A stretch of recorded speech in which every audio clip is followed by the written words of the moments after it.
Hello, it is I, Shuchibara the Red God, an infinite being in a finite universe. Alright, let's go to bed. I forgot what I was doing, but that's okay, I'll figure it out. Okay, that's right, I was doing some gardening.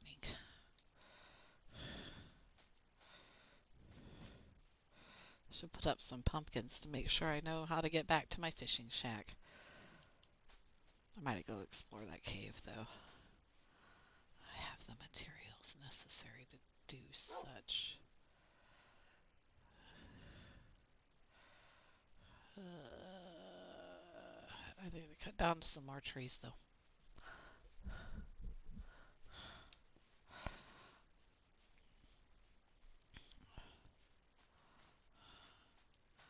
I don't know where the merchant went. I hear him, but I don't see him at all.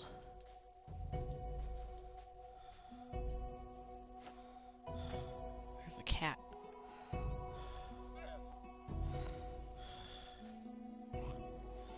Oh, there you are. How are you doing down there, buddy? You don't have anything good.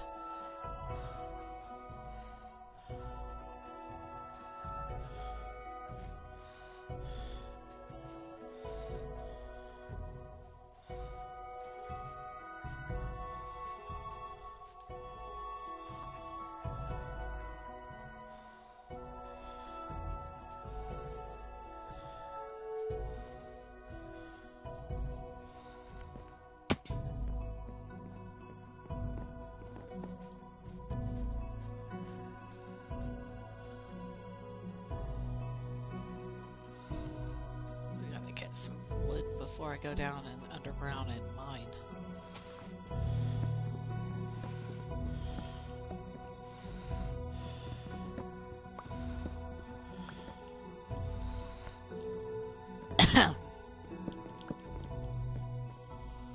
Okay.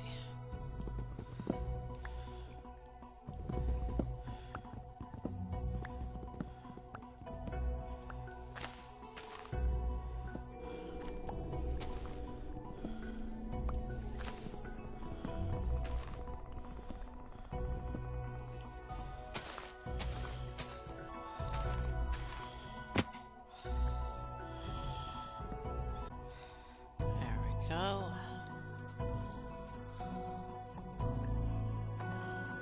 Take some of those cacti and start growing them too, so I can make a trap. Oh, look at this sugarcane. We're definitely gonna need this.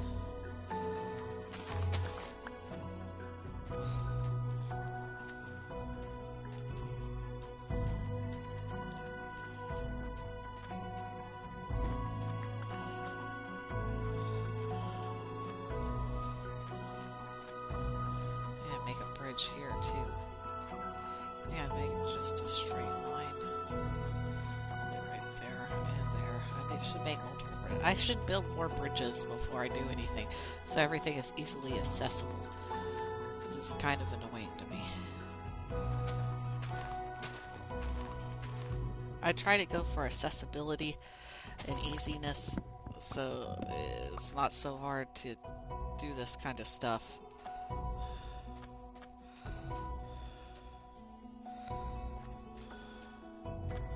Okay, there's an area right there. And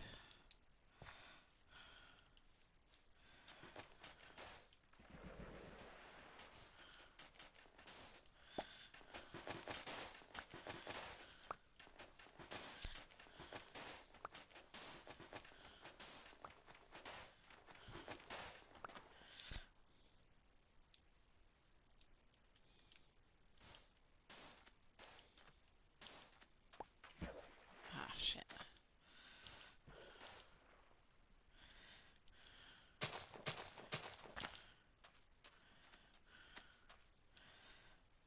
And cactus farming. And two.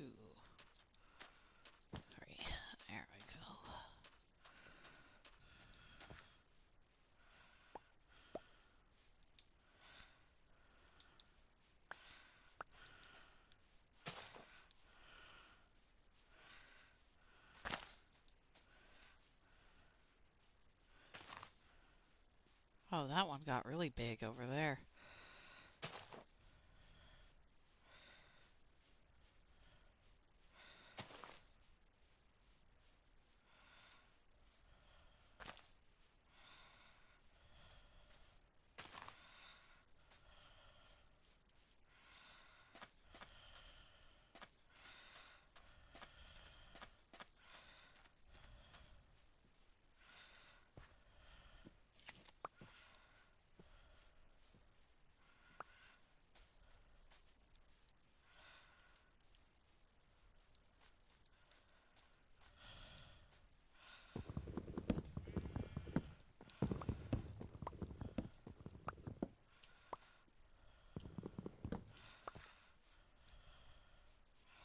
Time to shave the sheep.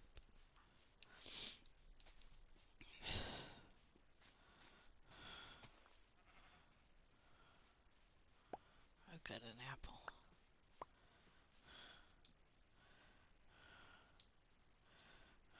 Alright, let me get started on my bridge then. What the heck? I did not take these blocks out. I don't know what took those blocks out at all. That's weird. Okay.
Ah, shit. Oh, I hate this controller. Drifting is so awful. But I can't stop it, especially on Minecraft. I can stop it on Mass Effect. It works fine.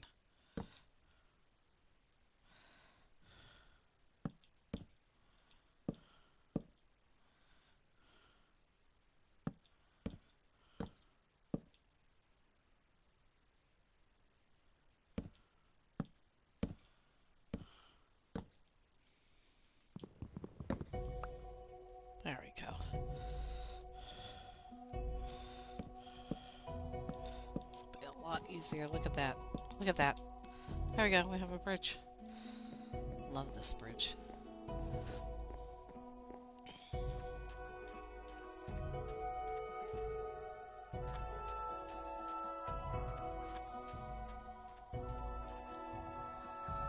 Cut down some more trees. Maybe I can plant trees right here.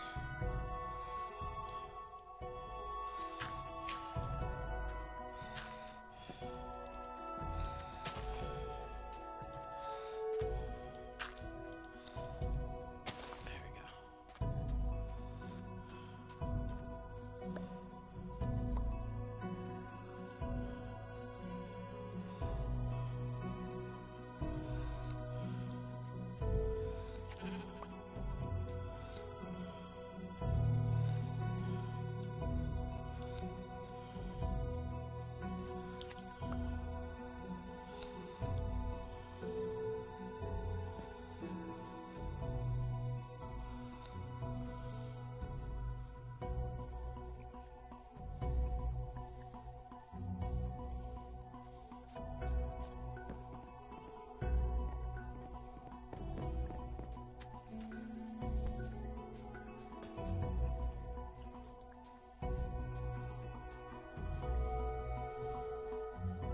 Hello, Greek dog. Alright, let's go to bed.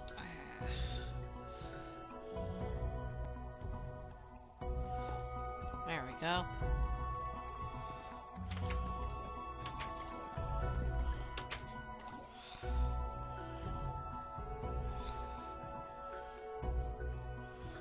Oh, I meant to look for fences. Let me see if I have any spares. I think I do.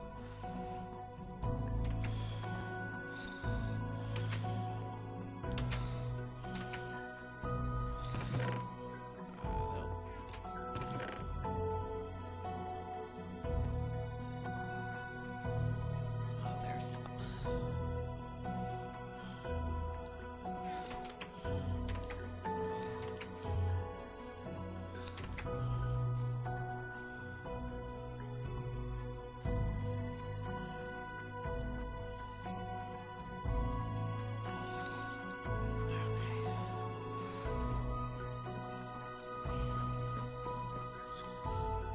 I think I want to grow some crops and stuff before I go underground, so I have a lot of food.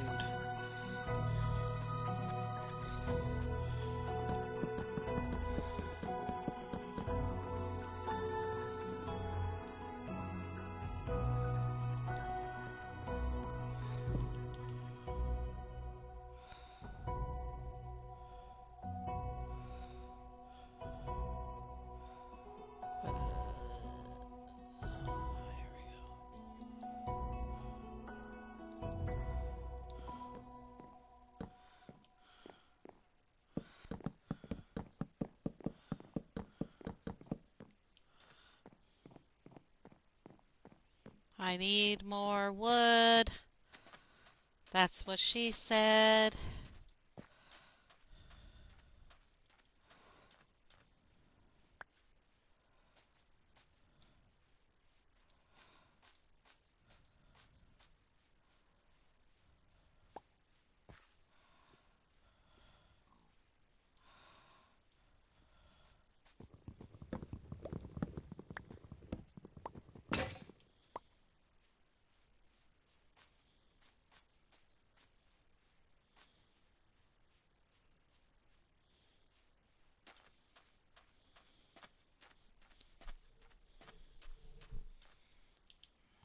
Forgot to make one of these weapons.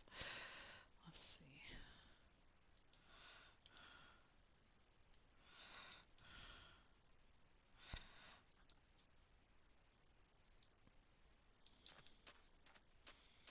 We're going to be cutting down a lot of these trees today for the right reasons. To make more bridges. One of my favorite pastimes.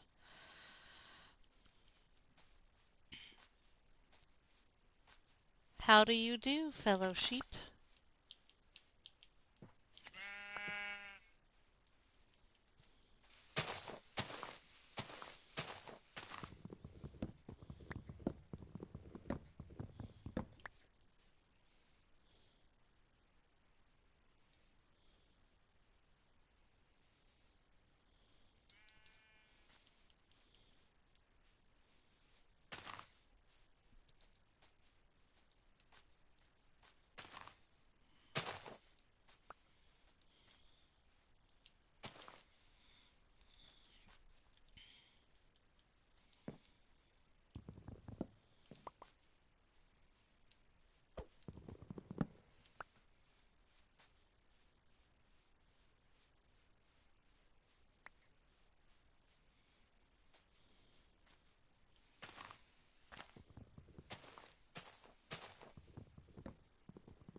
There we go.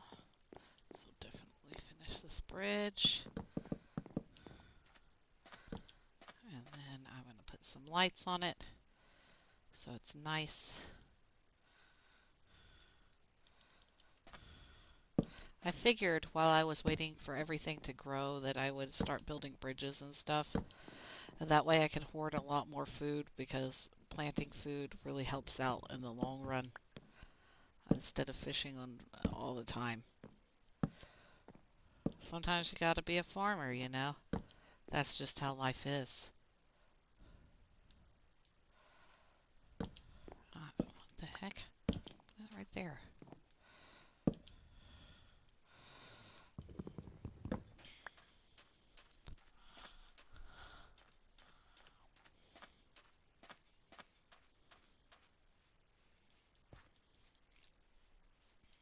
Plus, I want my pumpkins to grow so I can put them all around here. Like, can I put one right there? Yes.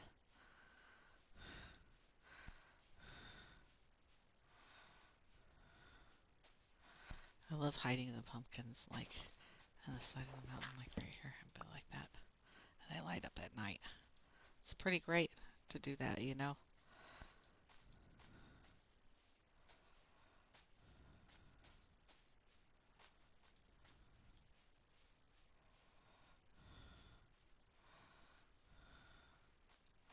Is there any more of my oak trees that grew?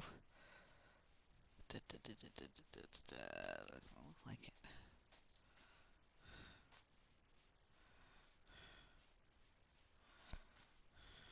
I should build like a castle here. That would be really cool, huh? Future me is definitely going to build here. This looks like prime building area. Oh, I do need more oak. Ah, good.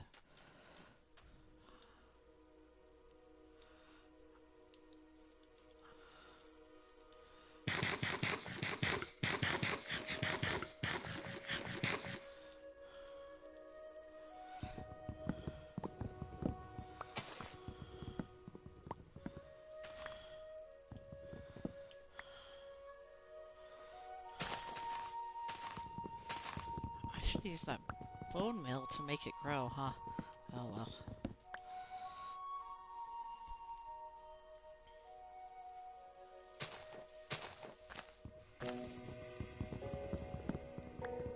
The music is so peaceful, I like it.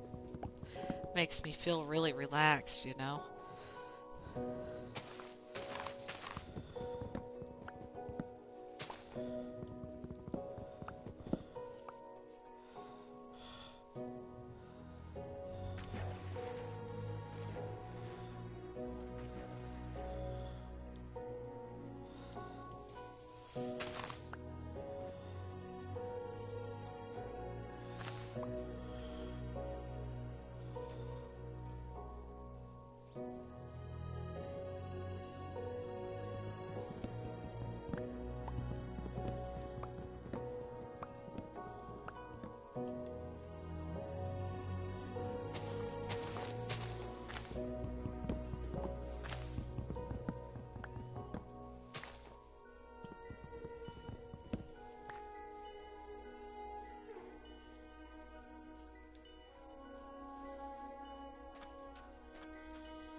Now we should have enough to start building again. Let's do one over here. I'm gonna make like 3 of them.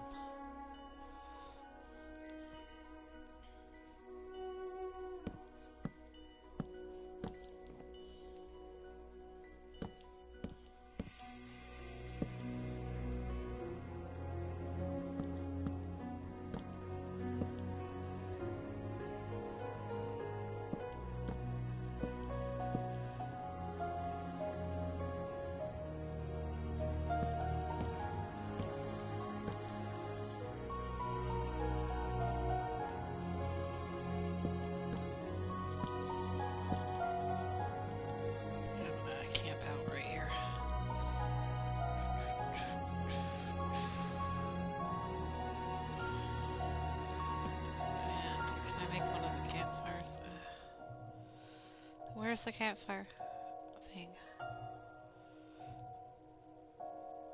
That's not it. What am I missing to make a campfire?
Ah, shit, I meant to cut these down and see if this is the reason why I couldn't make a campfire, because I can't remember the exact ingredients, but I know I have them.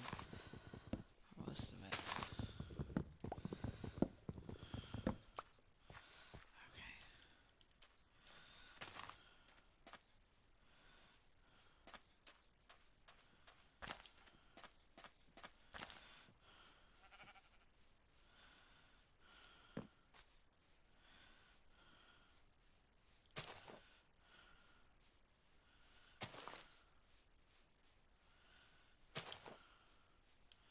Oh, shit. Too close together.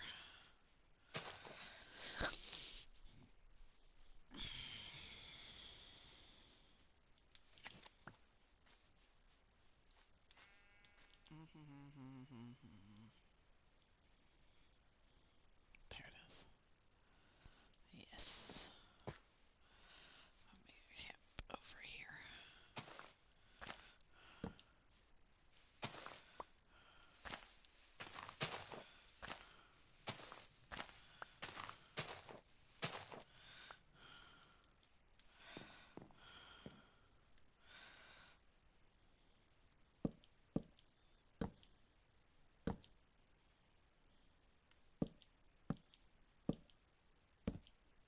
Got all that fish down there. Maybe I should go kill those fish.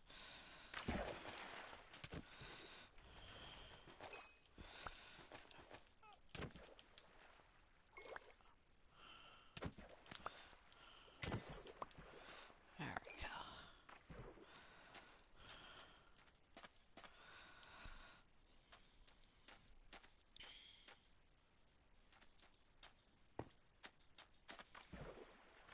Oh, it's starting to rain. This is a good time to fish. Perhaps I should do that before I do anything else. Let me see. Should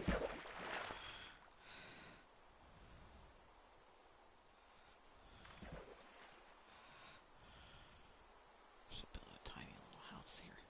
That's what I'm going to do. Just a little small, like, safe zone. Right by the campfire, not too far.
guys are done.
Big real fast.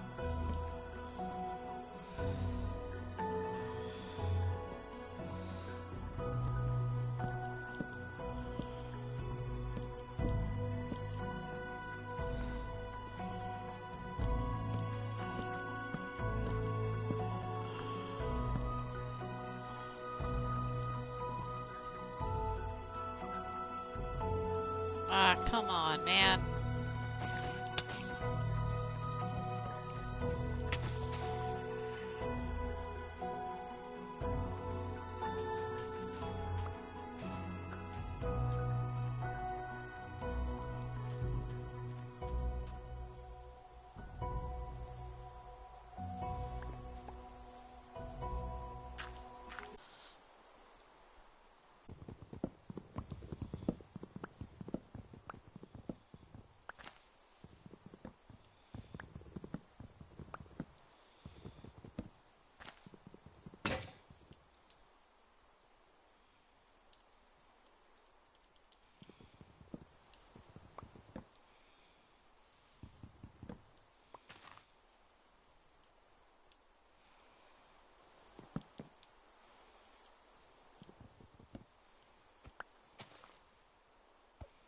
Are you serious?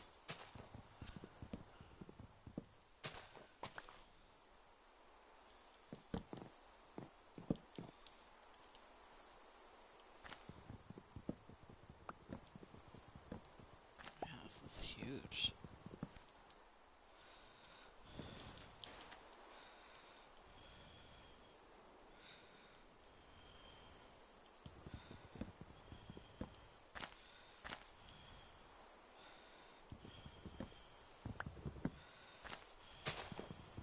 Oh, that's all of them.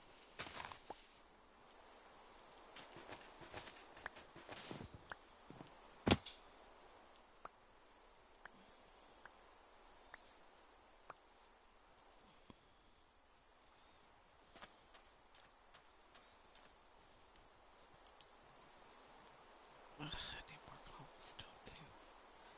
I was out of cobblestone.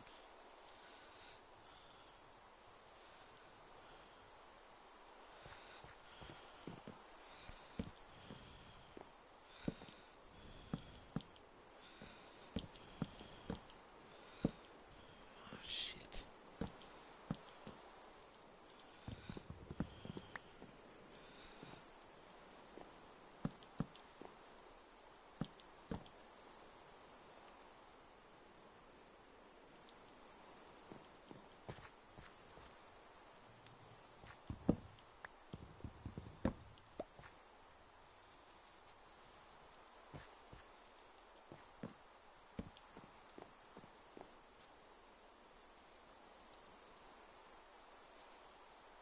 Oh, there's a beehive on that tree already? Oh my god. Has it been that long? I know there's cobblestone here somewhere. There it is.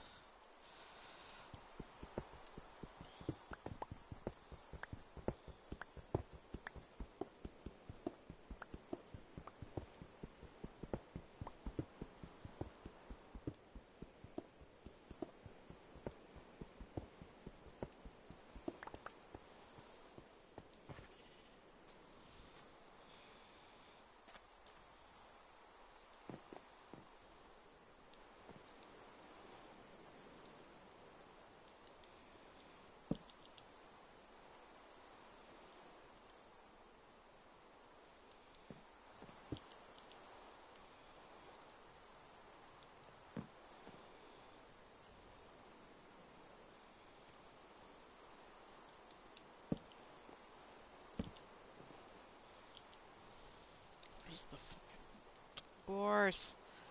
There. I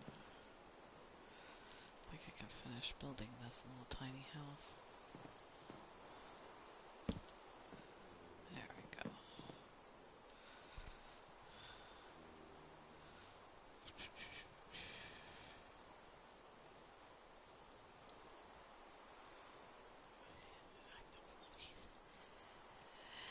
I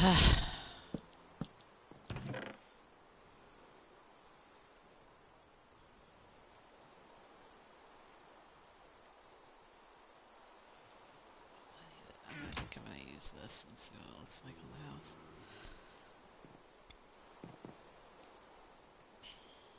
I made a totem with those pumpkins over there.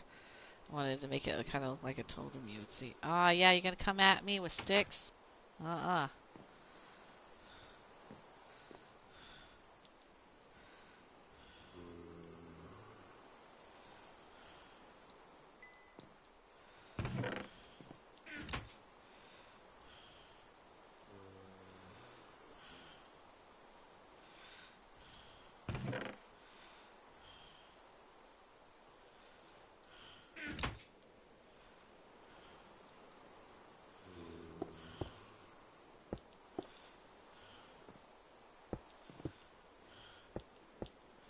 Yeah, I should make a tiny little fence around. Oh, now I can't go to sleep. Well, I'll just wait it out. I'll be right back.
I was in the other room and I forgot that zombies can knock down doors.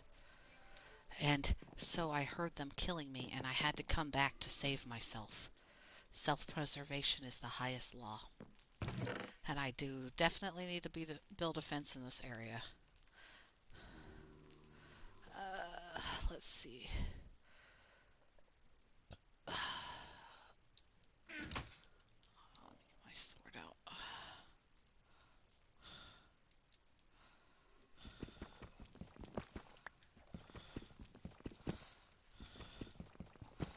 I forgot that I planted an oak tree right there.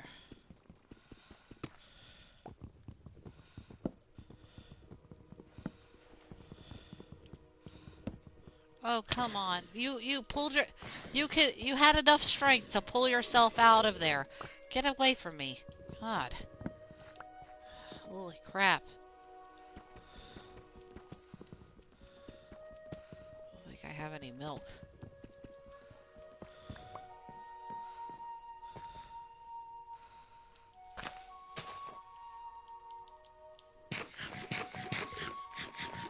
God, I got all that fish.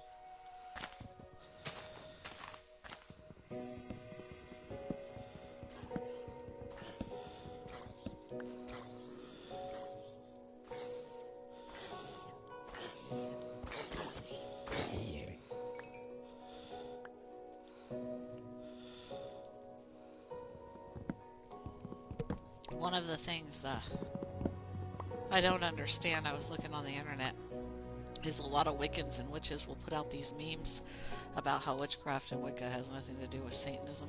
And the problem with these memes is the devil, is that they're always comparing themselves to Satanists. That's an issue. But the other issue is the fact that they're trying to cater to hardcore Christians. The problem with evangelicals and Christians in general that are very religious is that they're not willing to compromise. They don't care that our religion, well, I wouldn't say it was my religion per se, kind of more like a neo-pagan, but with like Wicca in general and witchcraft, they're not willing to understand. They don't want to. They just don't want. If they're to a Christian, to a religious Christian, a perfect world would be a world in which everyone was Christian.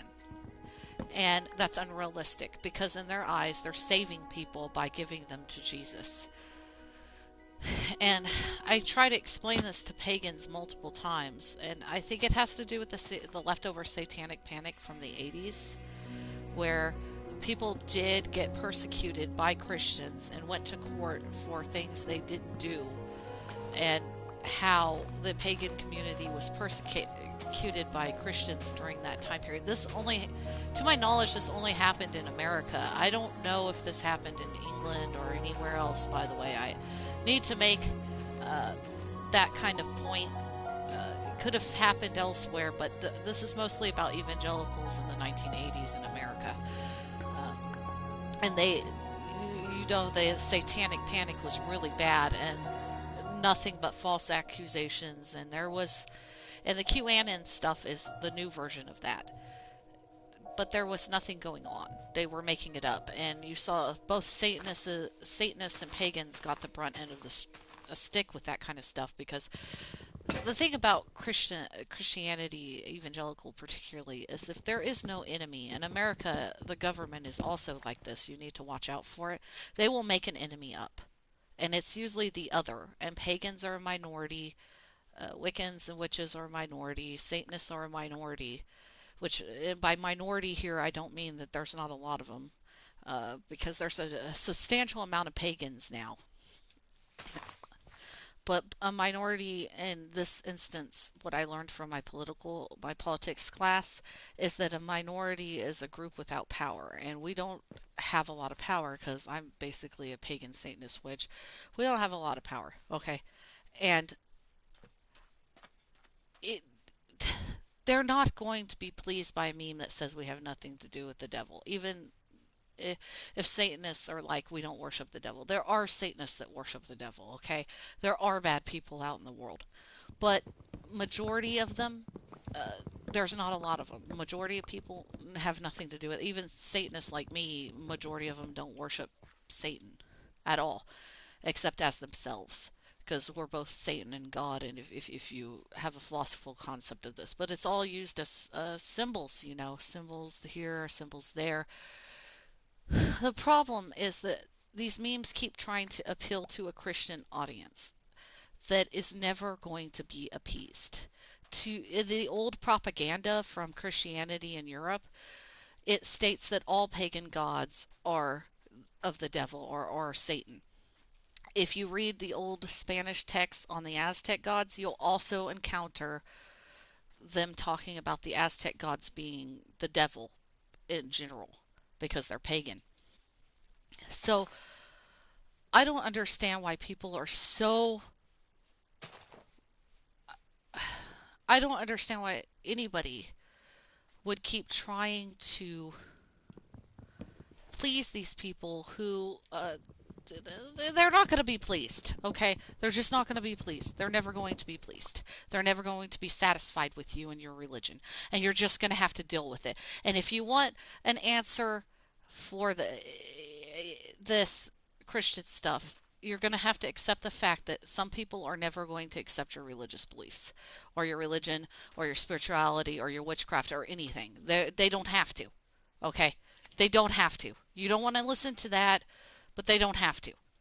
I do want people to accept other people, but realistically, with the Christian religion, it has an exclusivity contract with the one God that no one can agree on. Okay, and because of that, they're always going to be opposed to us.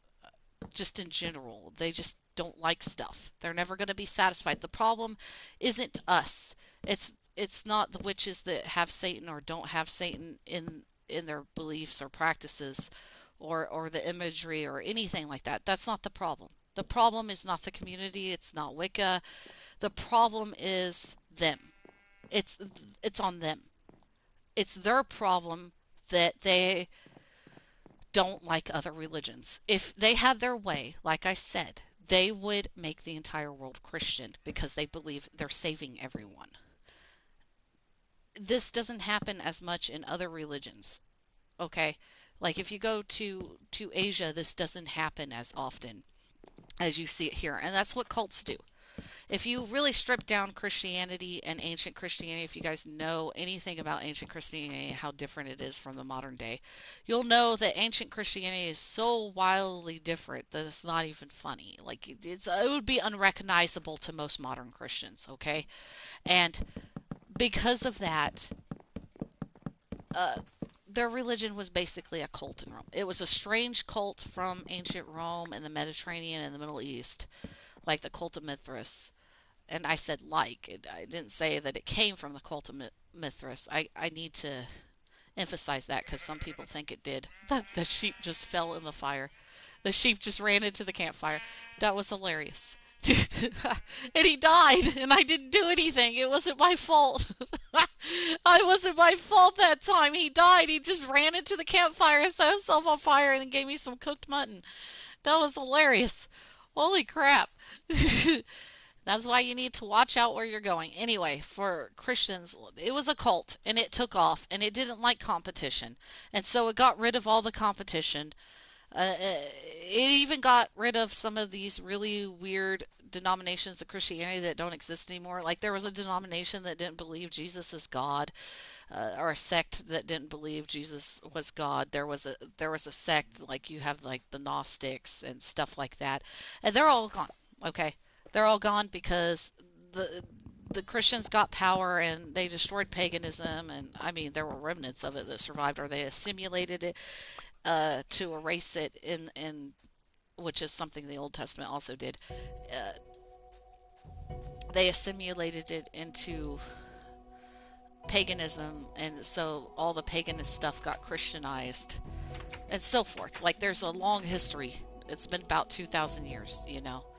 I'm not going to go into the long history of it. But the thing about it is, the, the, the Christianity that won didn't like competition, okay? It hated competition a lot. And so what it did was it destroyed all the competition. And that's the sects and the denominations of Christianity that won, particularly in Europe and the Middle East. And because of one of the propagandas that the early Christians put out to destroy the old religions was all the pagan gods are just Lucifer in disguise or Satan in disguise. It's all witchcraft is of the devil and a bunch of other stuff, okay? Witchcraft wasn't necessarily benevolent in pagan cultures, but it wasn't as heavy it wasn't as heavily persecuted as Christian ideas of witchcraft were like. And oh, I forgot I used all of my coal in here. There we go. Need to get some more coal.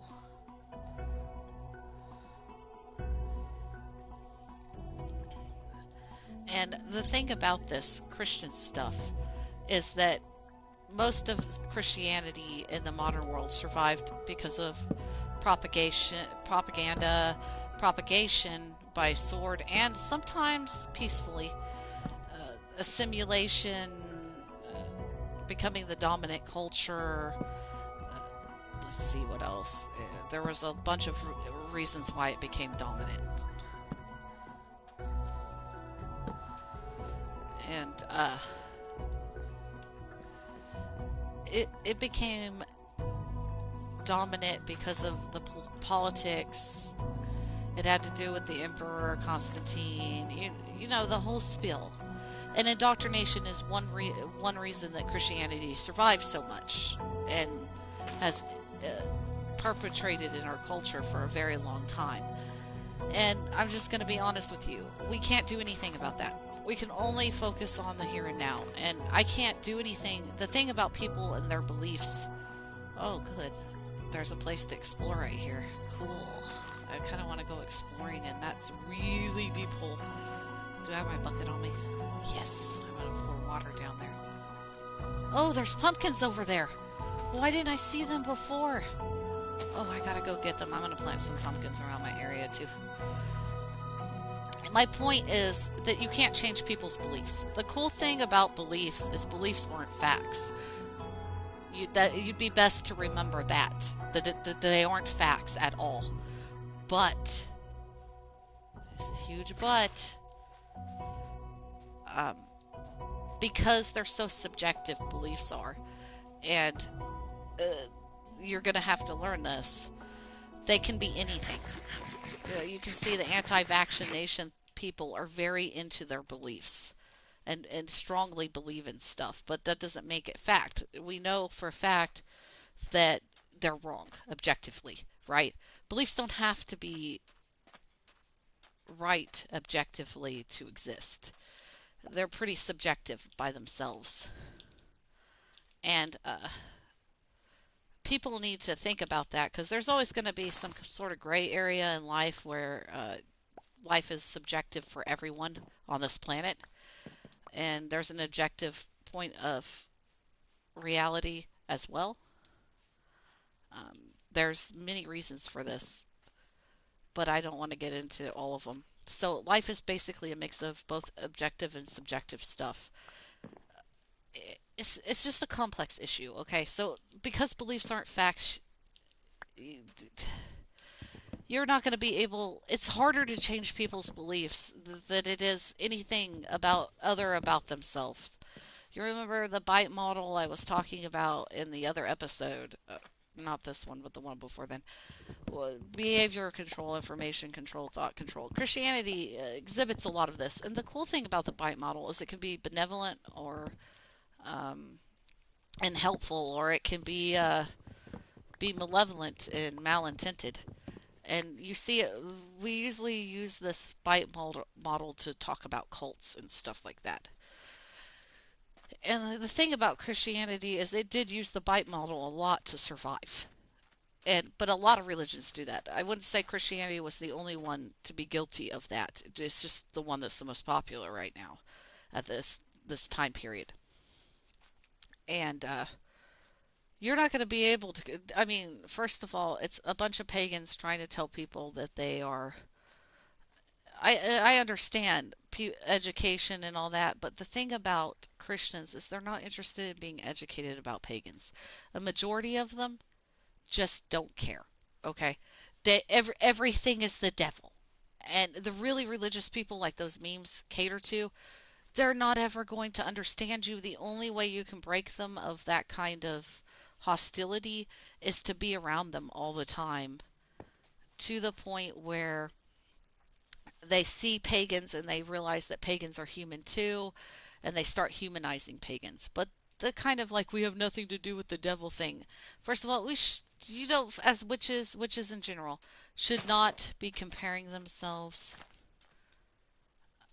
to Satanists. There are satanic witches, okay? There are satanic witches. You don't want to hear that. There's people that probably have the philosophy of Satanism but are Wiccans. There's Wiccans that use satanic imagery, and you're going to be like, no, our religion has nothing to do with Satanism. Well, it does actually have something to do with literary Satanism, uh, which is why it uses Moray, which is one of the worst scholars uh, ever, with the Egyptologist that came up with the horned god cult theory. I'm not really certain how this happened, but I wrote an article about this. Moray came up with this idea that there was a secret cult in Europe that survived all the Christian persecution, and it was revolving around the horned god, and they turned the horned god into the devil. It's more likely the more likely academic explanation. Moray is the Egyptologist, and she has caught messing with evidence and doing a bunch of shady shit. Okay, to get her theory out, and the fact that she's an Egyptologist is concerning because she was not a scholar of Europe at all. And the thing the thing about this is that Moray was talking about the horned god and how they took him and made him into saint. The more likely explanation about the horned god is that the devil, the symbolism of the horned god, is pretty much from literary Satanism. Okay, but the devil's imagery comes from a bunch of things where Christians didn't actually know or remember what pagans were doing before Christianity existed, and were basically making it up. And so they would mix different iconography, like different kinds of items and stuff from multiple gods instead of just one. For example, like Poseidon's trident, and then the horns from Pan and stuff like that, and call it Satan. Okay, and that's the horned god that we have in Wicca now as a universal figure. But originally, the horned god was something grayer than that. And he was basically, the horned god is a neo paganized version of an old Christianized mix of gods. And that's fine. I don't really care. It doesn't bother me none. Even in Gardnerian Wicca or anything like that, it doesn't bother me. Nothing like that bothers me. I know it bothers some people, but if you objectively learn history, it's a lot grayer than what you've been taught.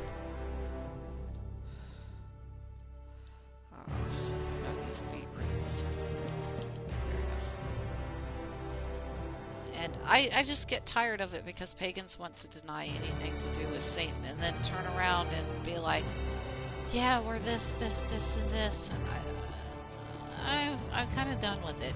You know, these Christians that you guys are trying to cater to, they just don't care about all the history or the paganism or how has nothing to do with Satan. They don't care about that kind of crap. All they care about is like stupid crap. Their religious bullshit. That's all they care about. I think I might use this on my house. Where is my pokey stick? There it is. So I find it like, and the fact that Wiccans want to have nothing to do with Satan, then sit there and take imagery from what Christians thought pagans were doing, which was inaccurate, hilariously inaccurate. Even Aradia, the Gospel of Witches that influenced Wicca heavily, has these things where they talk about Lucifer, and even though Lucifer was originally a pagan god, okay, I agree with that. He was originally a pagan god. He didn't have anything to do with the Bible.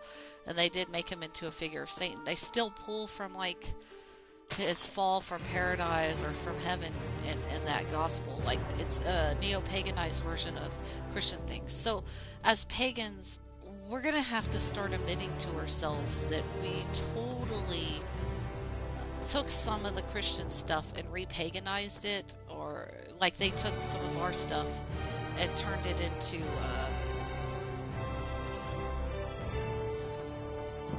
oh yeah, this house looks cool as shit. I'm gonna put this up.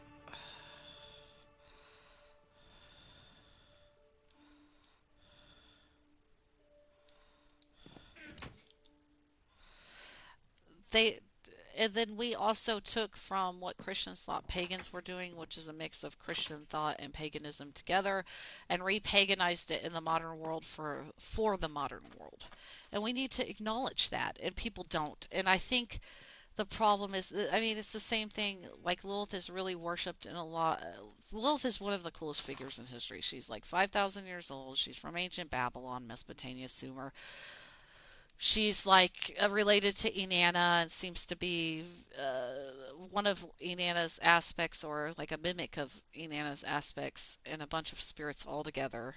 And the Jews kept her mythology alive. Some of it entered Christianity, and some of it didn't quite make it into Christianity. And now, in the modern world, she is revered by pagans, by Satanists, by witches, by Wiccans, by some Jewish feminists, even if she's not worshipped, by, let's see what else I got on here, by like a bunch of groups, okay? It's kind of like she unites all the pagan occultists together because you have so many people who worship her or revere her or see her as a positive figure. I've even heard of Celtic people doing that, right? That's how fascinating Lilith is. But Lilith's history, including in ancient paganism, which I thought was way more boring than the Jewish version of her history, she uh she was definitely a demon, okay, and they did not worship her. But there's a lot of neo pagans who are like she was anciently. No, she wasn't, okay. And she was originally a demon, and we gave her we romanticized her, and we gave her a positive spin instead of looking at the old sexist tropes. But the ancients didn't have a positive view of her either. And instead of saying that, a lot of pagans will start saying that their modern views of Lilith are the same as ancient people. They're not. There's a lot of people in the pagan community, not just Wiccans, but also Reconstructionists, a lot of people that tend to romanticize figures from the past or gods or something, and take it out of cultural context because we live in the modern world, and not understand why people didn't like such and such figure, or why they did like such and such figure who's not revered. For example, Zeus is the opposite of Lilith. He's not very popular in modern paganism because people looked at his mythology and were like, huh, laugh out loud, what? Because there's a lot of controversial stuff in it. And that's the thing about this kind of stuff, this constantly evolving myth and folklore and reinterpretations and perceptions. So it's constantly gray. There's really no right and wrong. But I notice a lot of recons included in this is that they insert their opinions as facts, and that their views, their modern views, okay, that the ancient people would be confused by and wouldn't understand, or about certain figures or certain things, is the same as ancient people. It's not.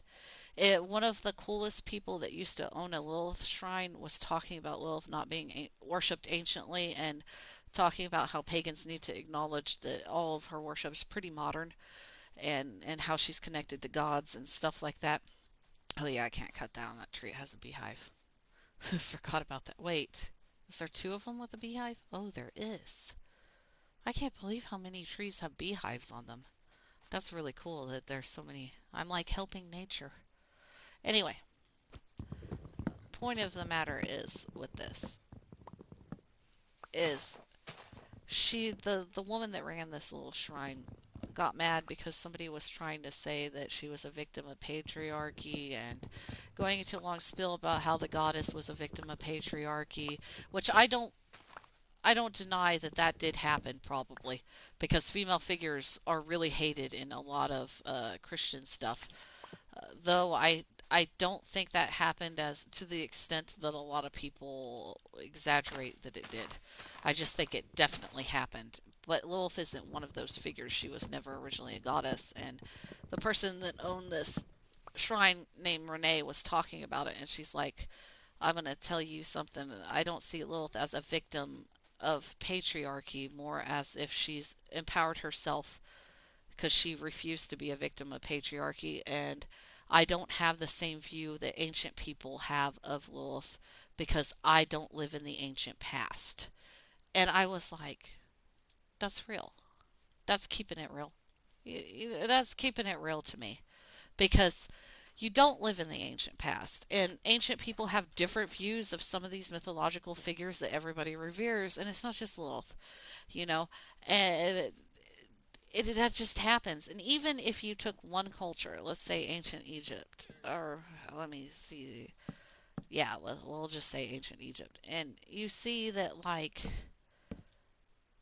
gods and mythological figures like spirits and the supernatural, they wax and wane like the moon does in popularity. There's very few figures that consistently last throughout all time, and the reason for this is because time is constantly changing. Time does not stay the same. And so, for example, Set was sometimes really popular in Egypt when they weren't being ruled by foreigners, but when they were being ruled by foreigners in Egypt, Set would become unpopular because he was the god of foreigners. So you see how that works in ancient Egypt? That's just, in, let's say that's their 3,000 year history right there. This is before Greece and this is before Rome came and conquered Egypt and all that crap. And you see like how people's perceptions change over time. That's just life. That's just life. So people need to stop acting like their beliefs in witchcraft, paganism in general, and the general community, or ancient, even if they're based on ancient stuff, because sometimes they're not at all. You would not believe. The thing about humans that's weird is that ancient people had the same intelligence us modern people have. But, and this is a huge but, they didn't have science. They didn't have education. They didn't have schools in the way that we do now, public schools, where everybody can go. And so you have to be careful when you're interpreting history and mythology and stuff. And people aren't careful enough with this kind of stuff. And they look at the ancient past and they see how unethical a lot of people are. And that's because humans were a lot more ignorant back then. But it takes, a lot of people are like, I'm modern, I am more intelligent than my ancestors in the ancient civilizations. And I'm going to be like, no, you're not. You have the same intelligence according to science. It takes millions of years of evolution. They're like, I evolved better. No, you did not.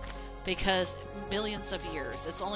We've only had civilization for 5,000 years. Unless it's been a million years, you have not evolved into another species of human to make the claim that you're better than ancient people, because you're not.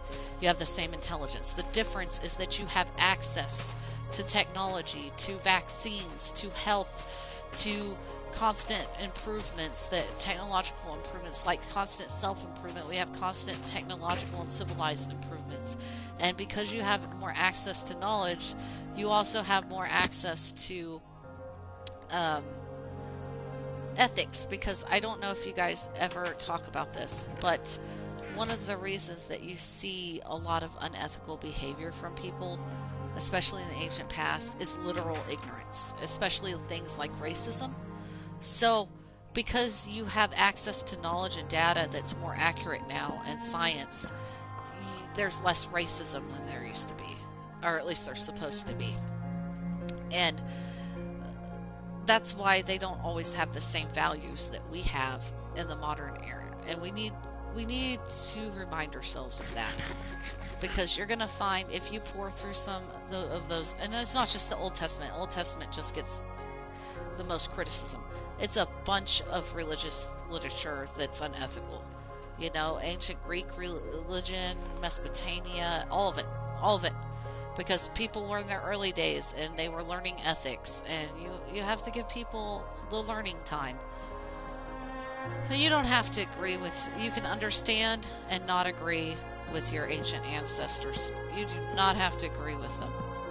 People didn't understand the things that you did. Most people couldn't even read and write, and I think a lot of people forget about that. A lot of those mythological ones, mythological texts will have a political bias or bias from the priests that wrote them, because usually priests would have to read and write, but commoners didn't.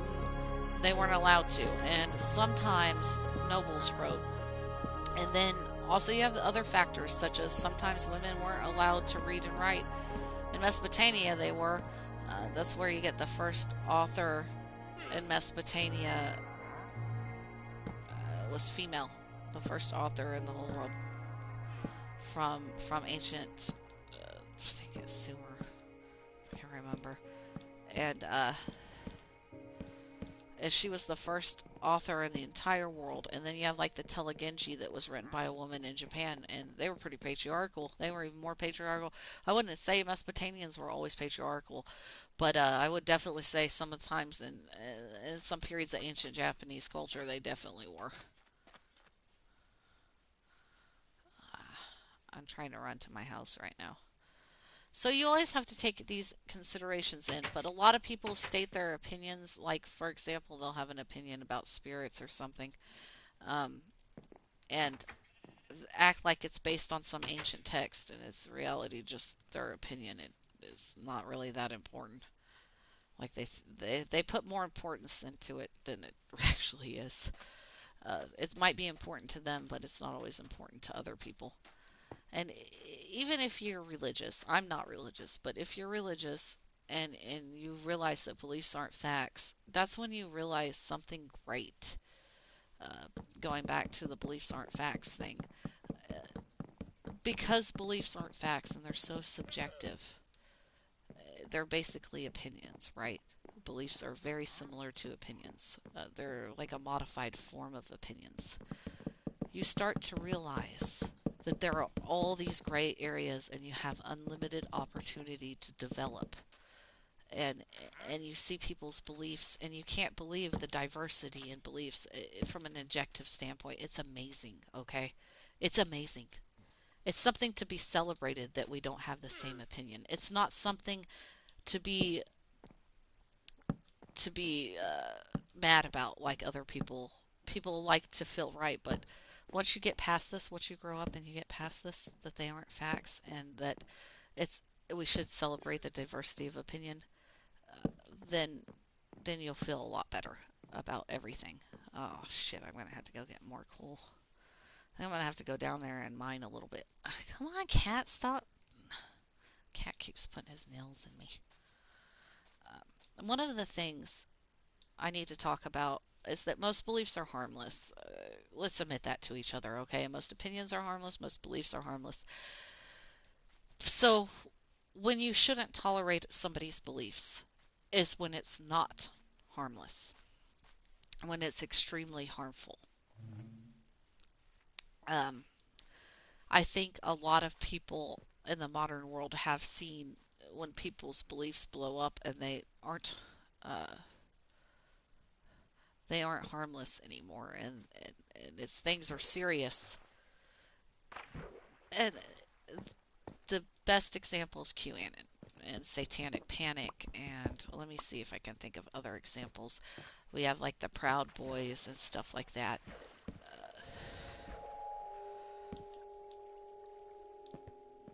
Let me put some. I hope this is not a dead end. It is. Oh no, it's not. Great. And you see, racism is a very harmful belief. It kills people. These are the beliefs you shouldn't tolerate. But when it comes to like I believe in God and me, an atheist who doesn't, um, we should celebrate the diversity. Sometimes, people see things I don't see. I get different perspectives, even if I don't agree with them, and we should have the healthy debates about them. When it comes to things like Nazis or people being killed because they're black and they exist, yeah, you know what? You can take action. You can hurt those people. You can be mean to those people because they're assholes. And that's the bottom line. And they're not tolerant of other people. And they're going to try to shame you. They're going to try to emotionally shame you into believing uh, their things like, how dare you disagree with me? You see that with some people who believe in God, which I think is at least mildly harmful, where if you don't believe in God the way they do, then you're a bad person. Okay? And my mom is like that. It's kind of scary how much she's like that. She fights with everyone. It's pretty terrible. She was terrible to me too. I don't. She used to abuse me for that crap. And then those people, you know what? You don't have to listen to them. Those people can go to hell. If they're not tolerant themselves, then you don't. Their beliefs aren't harmless. Then you do not at all have to. You don't have to bow down to their beliefs, and you shouldn't bow down to anybody's beliefs. They shouldn't even demand that. Um, you should bow down to facts, but not beliefs. Even your own beliefs are up to question. And you should self-question, why do I believe this thing? One of the greatest things I ever did in my early 20s was re-examining my own beliefs because I took philosophy and I really like philosophy. And I just realized I'm kind of in a sticky situation here. You're a monster too.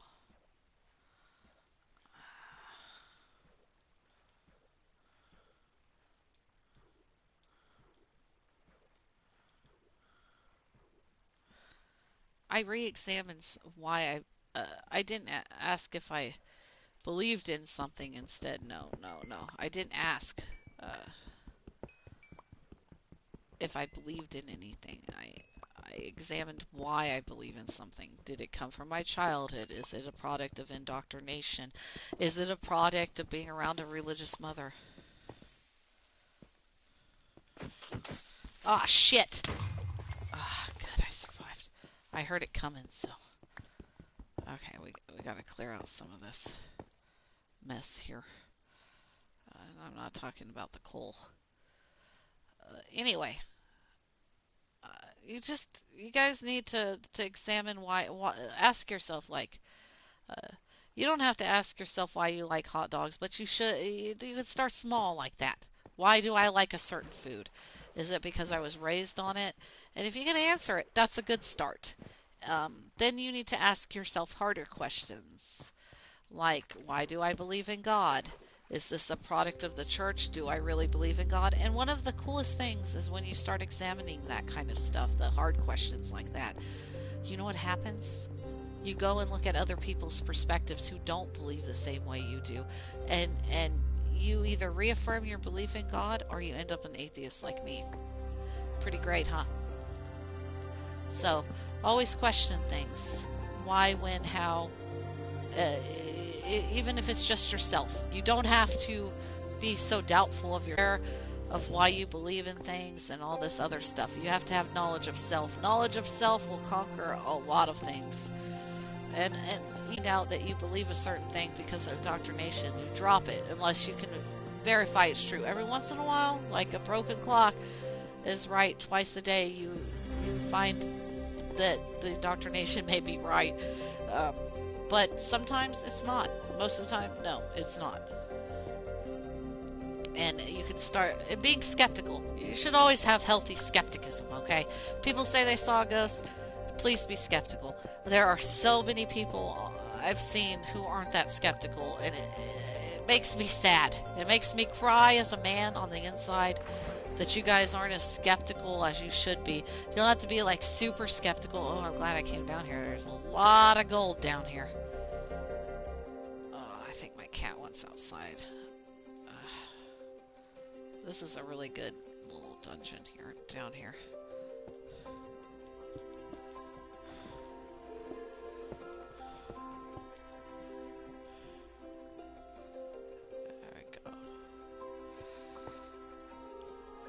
I gotta let my cat out. Do you want in or out? Come on, get out. Get out. Get out. Come on, get out. God.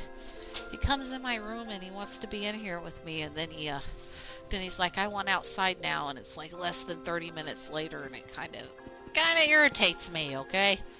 Not gonna lie, I don't want to open the door for him all the time.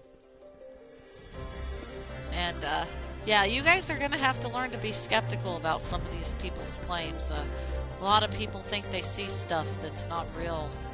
Might be their imaginations. A lot of the ghost hunting shows I watch, I kind of realize I usually watch it for my own entertainment.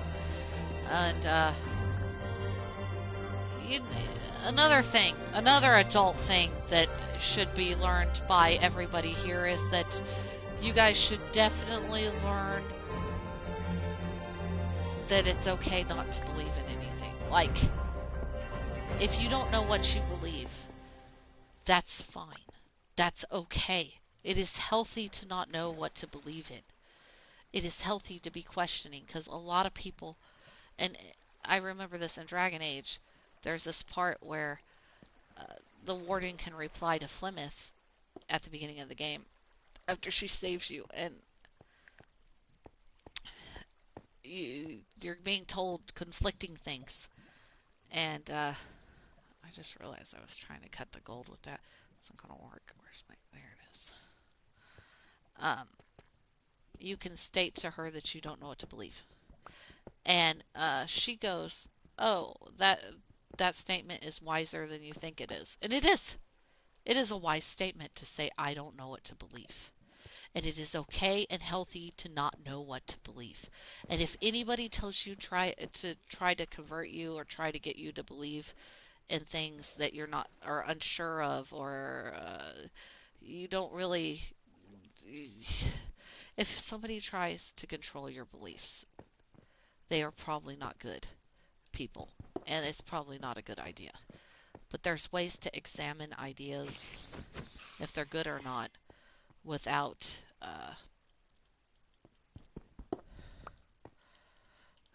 I just realized I didn't put any signs up. Damn it. Oh well, I'll figure it out.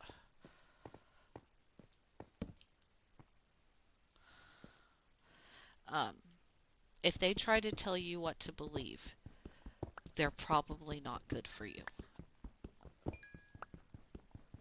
And I'm not saying when people are trying to convince you of the truth, it's not this. Being convinced of the truth and being told what to believe is not the same. They are two different things. And that's why you need to be careful with the QAnon people and all that. Be very careful. And another thing I want to talk about, because we're talking about indoctrination and it includes religious. I remember in my other last episode I had talked about my family and their rigorous indoctrination and how they had ties to stuff that was important. And that you guys are right about a lot of stuff, okay? And the whole thing with the Nazis is you must be wondering to yourself, if you don't have a background in indoctrination, like your family didn't indoctrinate you.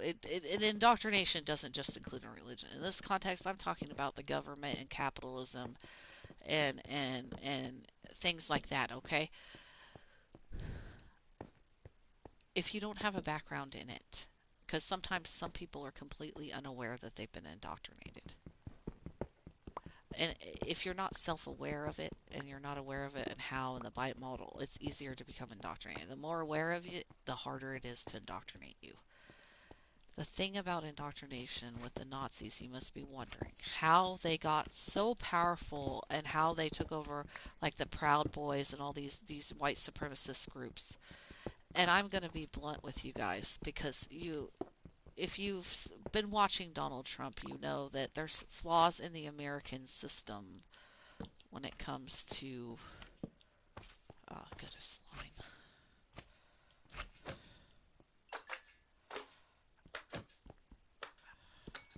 Just a minute, let me kill this slime. I gotta make some lights. Okay.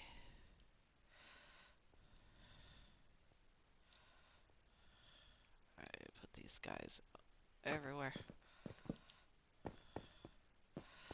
The thing about it is that a lot of people have pointed out the flaws in the U.S. government system. and how a lot of people are like wondering how Donald Trump got into the position of power that he got into. Where are you? Oh, sorry, I let me kill this skeleton. Don't drift. No, don't drift. I'm trying to do stuff. There we go. Well, I know how that happened because my family is involved in a lot of bullshit that's related to that. Remember the indoctrination of the Cold War and stuff like that that I was talking about in this, not the last episode, but the episode before then. And the thing about it was I was explaining how my grandmother indoctrinated me, and she used to indoctrinate me also in capitalism. She was really into Cold War propaganda. And one of the ways that she did this was by buying me stuff and then showing it to me. Even though I wasn't a communist and I wasn't radical, I was just liberal, okay? I did not have any ties to communism, or I wasn't as leftist as I am now. I didn't even know anything to be like that. I didn't know enough of capitalism and communism to be like that. And she used to buy me stuff, and I didn't understand completely what was going on. And say, see, she would hand me the item, and then she would say, see, look how great capitalism is.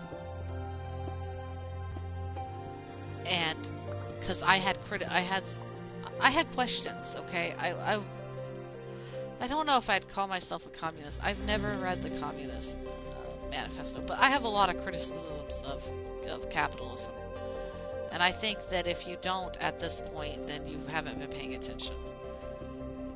And I didn't know about Cold War propaganda or being indoctrinated or anything at this time, except by Christianity. I knew about the religious indoctrination, and I rejected that because I was already a pagan by then.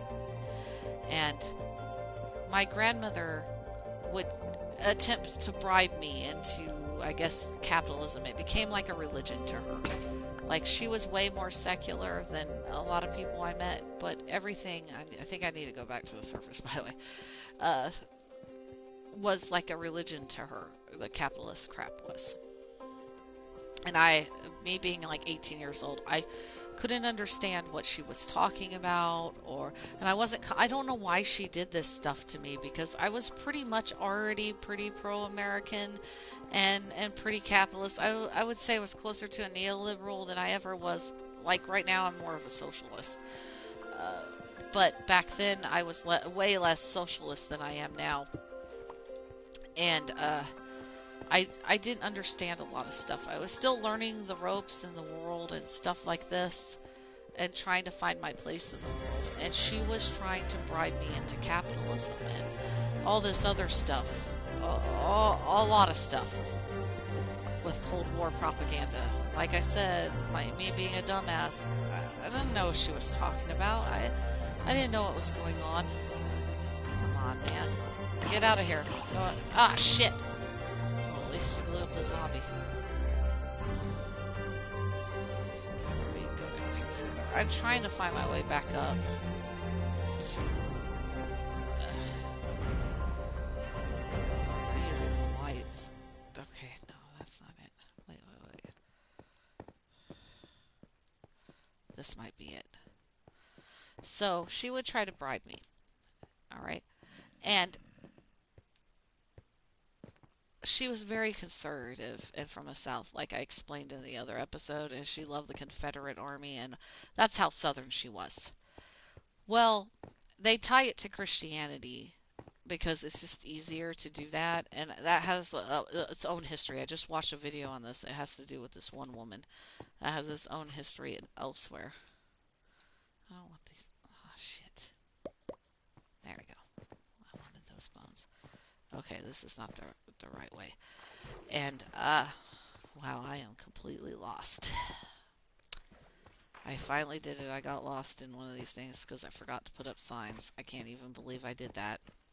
Anyway, the point of the matter is that she was like that. So the indoctrination that turned people into Proud Boys and anti-Antifa people and Nazis started at home. A lot of people don't want to hear that. And what had happened is a lot of the ties that Christianity has to conservatism has become more secularized now. So there's people that are atheistic but anti-gay, for example. Because even though the idea of anti-homosexuality comes from Jesus Christ, where is it? Okay, I might have to do Plan B.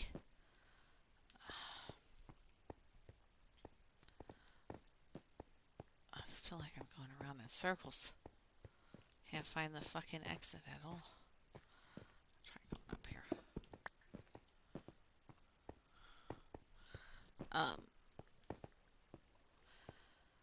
the thing about the way that they acted is that the indoctrination that easily turned a lot of these people into white supremacists started with casual racism that I explained about my grandmother, the pro-capitalism Cold War propaganda, the attempts to indoctrinate people. It started at home when they were children.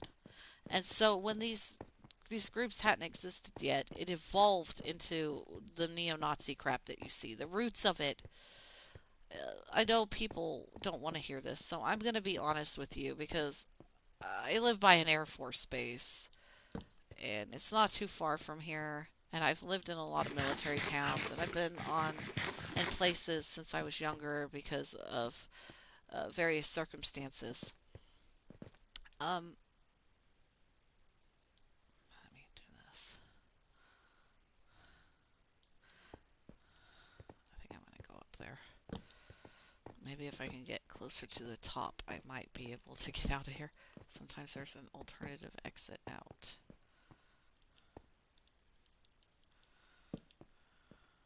Ugh, that didn't help.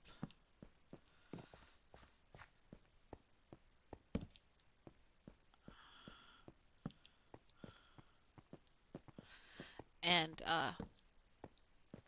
the stuff that you guys have been seeing in mainstream media and the stuff with Donald Trump and how could our country end up this way kind of stuff with all the Nazis and white supremacists coming around. You guys don't want to hear this, okay? But people in the people that are the conservatives, they're going to frame this differently. They're going to sell you a different thing. They're basically snake oil salesmen. People in the military, you need to remember something about human beings on this planet. People in the military, people in the government, they're as human as you and I are. That means that they're prone to the same mentality as the Proud Boys, as Antifa. They could be either or, they could be nothing like that. They're going to be prone to the same kind of flaws you have and I have. They're going to be prone to making mistakes, and they are human. Okay?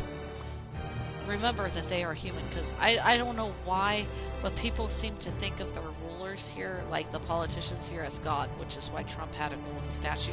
But the reality is that they are just like us. And so a lot of people make this mistake of thinking that the government people are better than regular people, that they are more honorable and more morally righteous, and they're superheroes, you know. They look at it. Oh, I knew I could find a way out here. Cool. Let me put. There we go. I know I'm by my house, but I don't know where. By the acacia. So, the point of the matter is, one of the things I got told when I used to work somewhere far away, very far away from here, and another place around a military base, was people telling me to be careful with my money and stuff like that. Because even in my conservative my grandmother was the one that told me this, by the way. Okay, and she had a lot of interactions with people from the military. And one of the things that she warned me was, I know that people think the military base is safer, and the people in the military are good people, and it's a lot safer than out on the outside of the military base. She goes, but the truth of the matter is, they're just as scumbags, and they will try to steal from you and do bad things just as much as people on the street do outside of the military base. And I was like, what the heck is she talking? I didn't even notice that. And we romanticize the military and the media here in America. But the truth is, there's a lot of scumbags in there. And it's not just Donald Trump. There's tons of them. There's a lot of them, okay? And the system they have going is actually worse, in my opinion, in the government than and you can look at objective history and see this, than what's going out on the streets, because the people on the streets are going to be open and honest with about like killing you and taking your stuff. But the military people are going to be a lot sneakier with it, and you're not going to know. It's going to hit you from the left field. Have you ever heard that expression? Like it's going to catch you off guard. They're going to sucker punch you. Okay, you would be making a mistake thinking they're better than everybody else. It would be a huge mistake to think that way. And that's how my grandma was to me. She just accepted it as a fact of life, even though she was a conservative, and she romanticized the military a lot. There's a lot of corrupt people. So right after that, I remember after she told me that, like immediately, almost after she told me that kind of stuff was happening uh, and could happen in the base, and that they would steal my money and all that crap, all the jazz. It came out in the newspapers that one of the like staff sergeants or something at the base where around the area I was running a prostitution ring on the base and had got busted for it. And that's when it kind of hit me. She was right. There was a lot of thieves, liars, sex traffickers, everything on the military base. And I even heard stories of people who were in gangs, but they don't have gang tattoos, and so they join the military to learn all their combat training so they can use it for their gang. Did you know that they had people like that? So you would be making a mistake, a foolish fucking mistake, to think that the military or the government or anybody involved in that crap is better than everybody else, because they're just as scummy as the people on the bottom of society, and like, I don't know, somewhere like Chicago or something in a bad area. They're just scumbaggy. The difference is that they have a lot of resources and money and technology, and they're not as forthright with it. They hide it under manners. You know how like people always beat on rude people? Let me tell you something about people who cuss more and rude people. They're going to be more honest with you than the person on the military base who has the best manners in the world, because well-mannered people tend to be like they're hiding something. That's why they don't want to hurt your feelings. That's why they're always polite to you.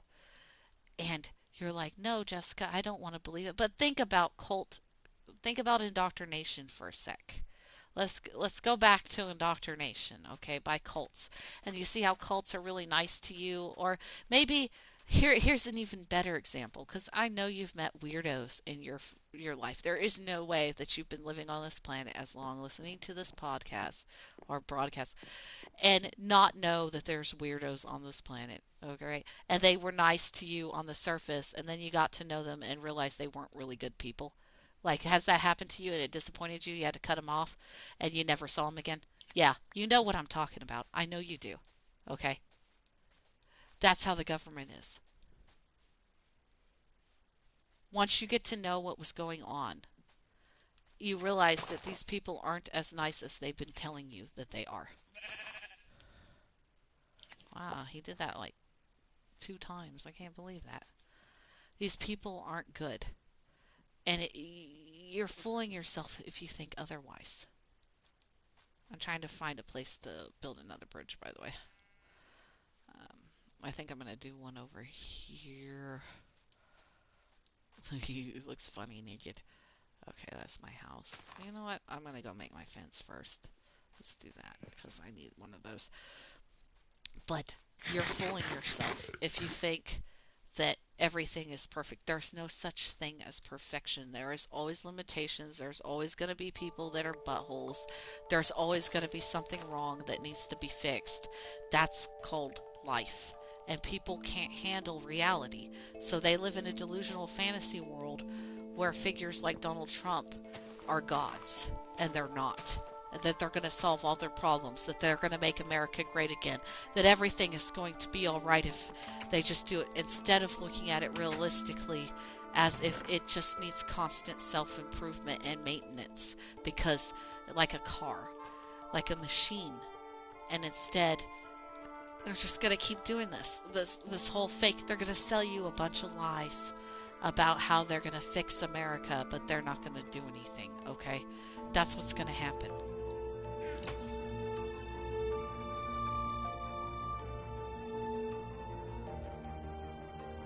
But yeah, my grandmother warned me about people on the Air Force Base and stuff like that. And I'm warning you right now not to trust people, particularly in the government, with the circumstances going on right now, where we have Nazis literally like running the government. Did you know that there was a news report recently that some Nazis were, like two of them, and one of them was a not. There was this one guy that was a Nazi for a very long time. I'm gonna go to my other house and get my dirt real quick. Here's some. There was one news report about some guy who was working for the FBI, and they found out he had ties to white supremacist group. I can't remember if it was the Proud Boys or not, but it doesn't matter. He got reprimanded multiple times, but he never got fired from his government job in the FBI. He kept running the show and attacking people with his racist bullshit. Did you know that? They're in the government now. It took them a long time to fire that guy. They didn't want to fire him. They wanted to keep him in the government.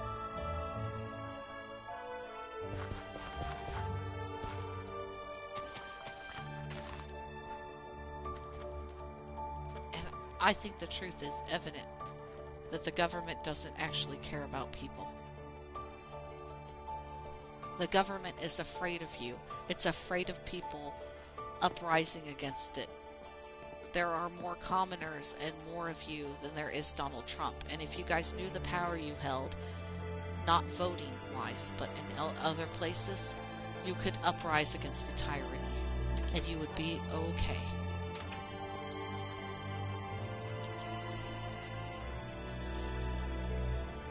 But instead, we're going to keep having Nazis walk all over us until the worst happens.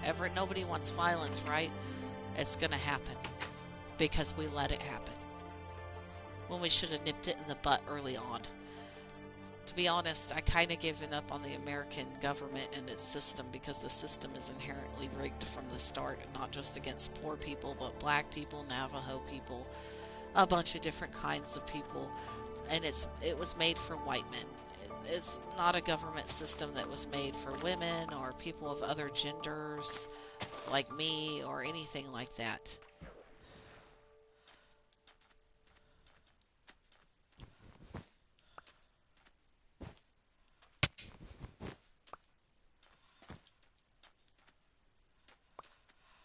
And you guys need to realize that. Like, the system is rigged. And in a normal society, in my opinion, this is my opinion about government, okay?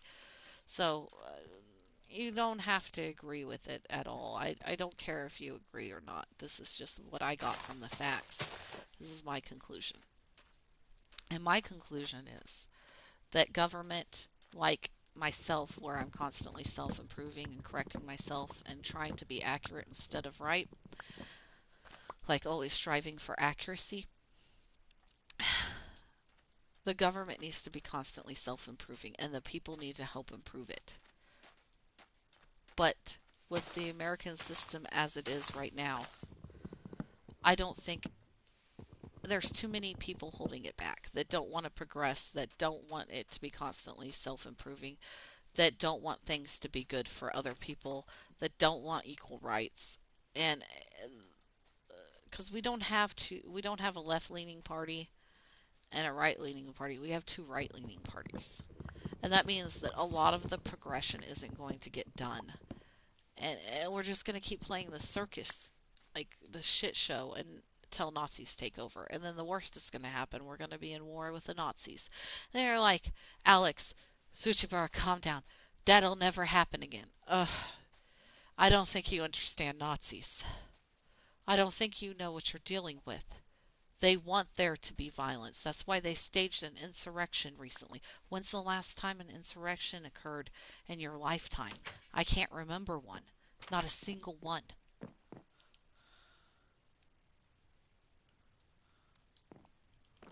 Good. I think oh, I need some more. Let's see. Uh,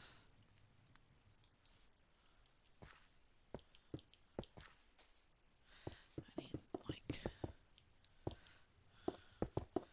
I'm just building, like, these are filler blocks. I'm just building this right here so that I have something to build my fence on. I'm not trying to, like, is there anything on the bottom? Okay.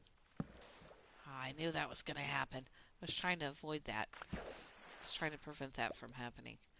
But yes, if things are, if we're just gonna, a lot of the things I noticed about the indoctrination that my grandmother gave me and that the Nazis use a lot is that complacency isn't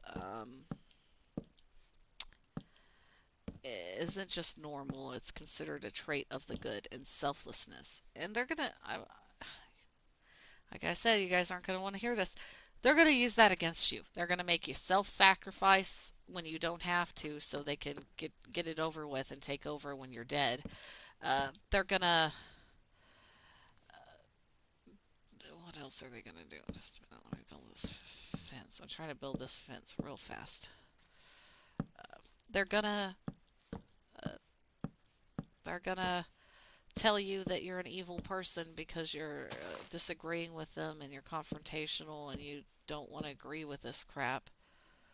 I mean, you should not be forced to do unethical stuff, but they're going to try to force you to do that. And I'm going to be honest with you. If you're complicit in the matters of injustice, you are not a good person. I know that a lot of the Nazis say that crap to control you, but I'm going to be honest with you. You're not a good person. You're a weak person.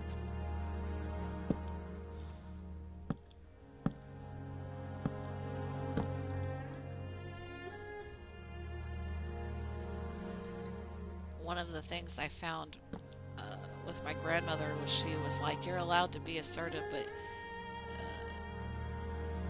not with Granny, is what she told me. Because in her eyes, if I was assertive with her, that was considered evil. So, here's the thing that I want you to do while you're sitting here listening to me ramble about beliefs and facts and all this stuff. I want you to think to yourself, like, because they tell you complicity is a good trait and going along with the crowd and being confrontational in matters of injustice is evil. Why, like, sit there, meditate on this. Think to yourself, why would you be listening to the oppressors about what is good and evil? Why are you judging things by their standards instead of your own? What they consider good might not be good, and what they consider evil might not actually be evil. A lot of people left Christianity when they found out a lot of bullshit about Satan and stuff the church has been spewing for thousands of years was just utter trash. I have to explain this. Because there are stairs there and it's not going to work. Let's see. Okay, that's all I need.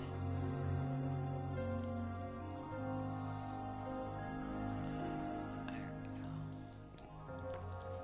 go.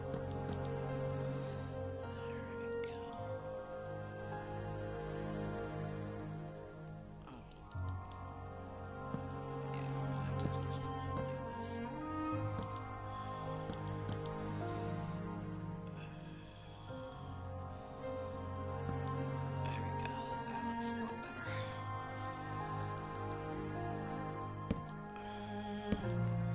I don't know if I have enough for this, so let's see. No, I'm missing a couple. Might have to do that in the back too.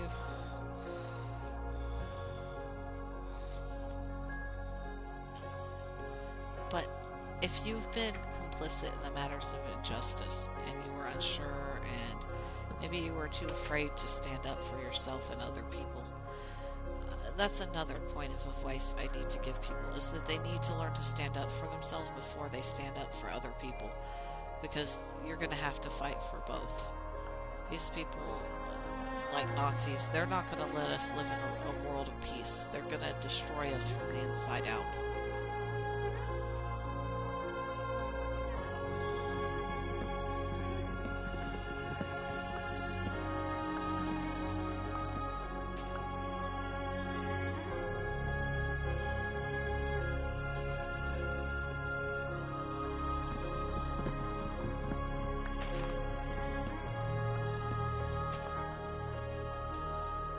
And if you have low self-esteem, you need to get rid of your self-doubt, so you're going to have to be more assertive and confident and self-affirming.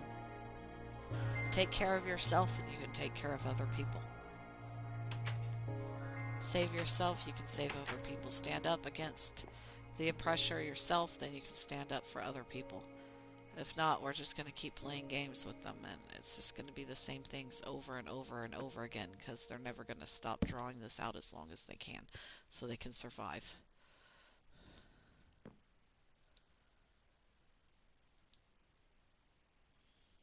Hmm.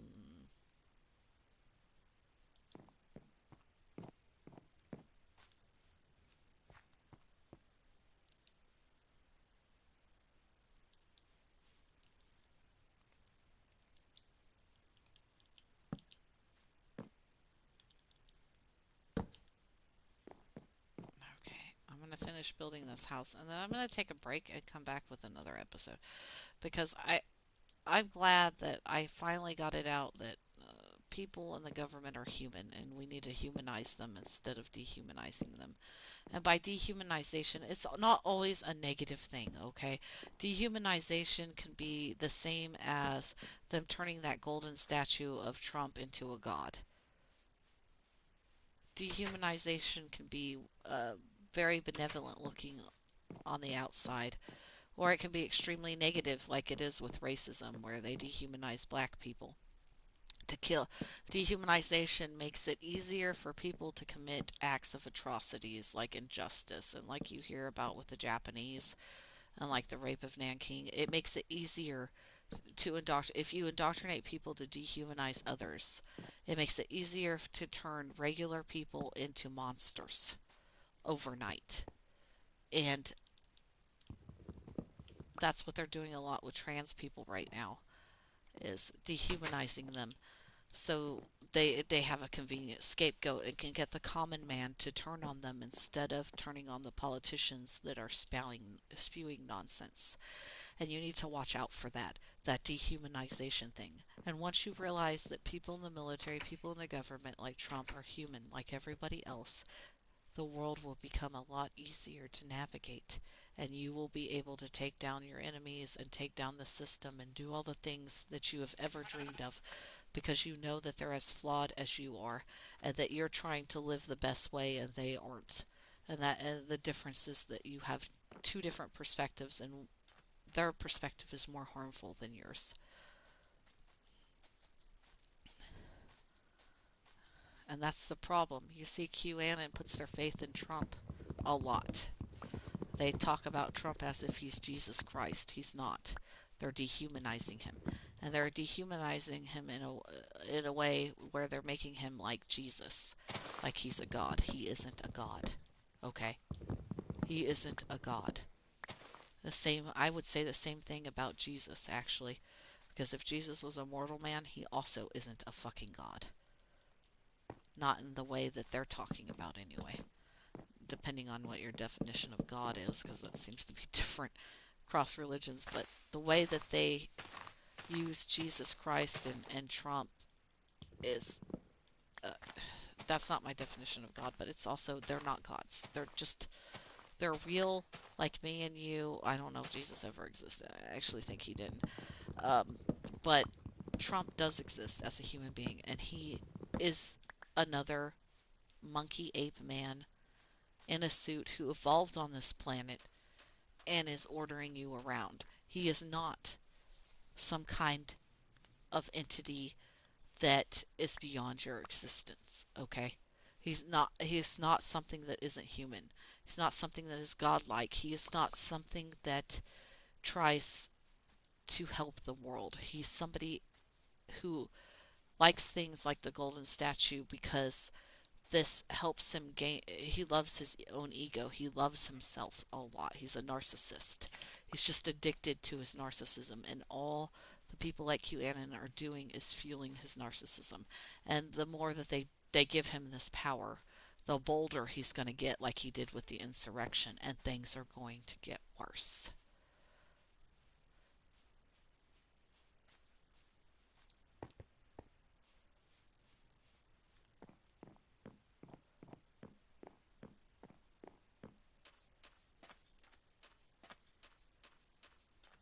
I'm trying to think where I want to build another. I built a fence around my house. I was gonna build like a ladder up there and a little fence around that area too. How many fences do I have? Okay, I think I'm gonna finish that project real quick. And forgot that I was gonna do that.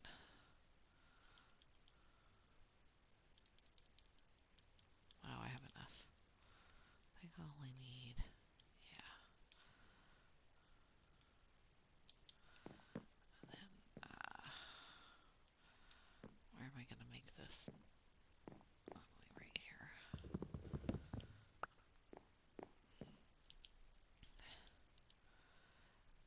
Just remember that a lot of powerful people like to tell you that you guys are weak and not very powerful or strong, especially not if you work together, so that they can control you. Remember that because it's important. There we go. I think this is a good spot. Yeah, I was going to do that so I can come outside and look at the monsters when I want to. Alright. I just like looking at them and taunting them from afar.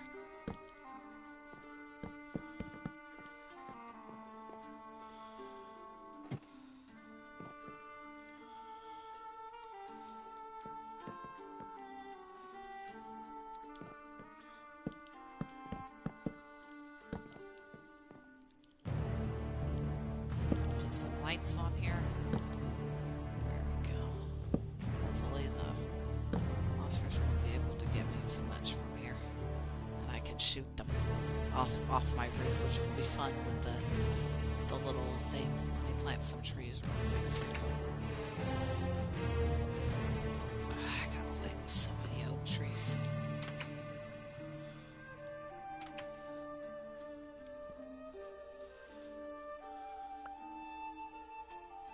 Remember, you have more power than you think you do. And even if you were a victim, you do not have to stay a victim the rest of your life. You can empower yourself and make sure that never happens again. And I'm not talking about with guns. You do it with your mind. Once you do that with your mind mentally, you'll become very strong. A very strong person.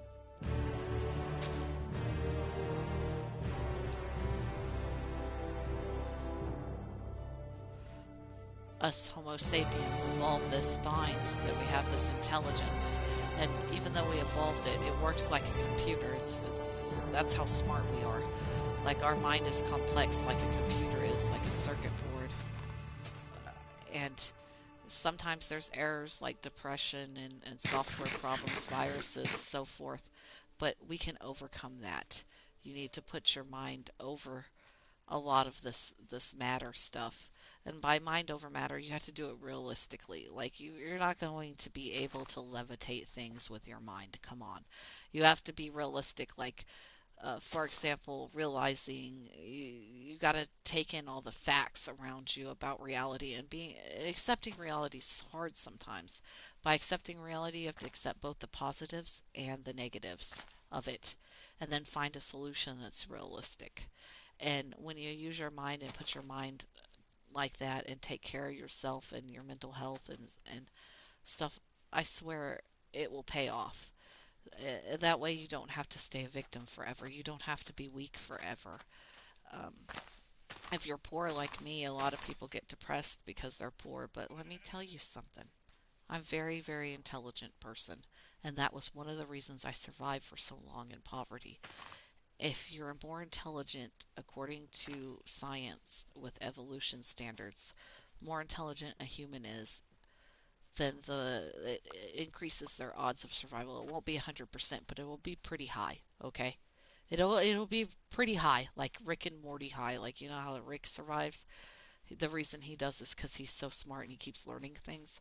You guys need to do that. Constantly learn new skills, constantly learn stuff from science.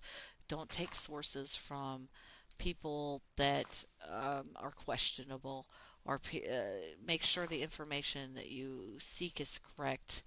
If you find a book, I usually like college textbooks, not all of them, but a lot of them, even though sometimes they're expensive because they're so useful because they contain a lot of the academic consensus on a lot of topics.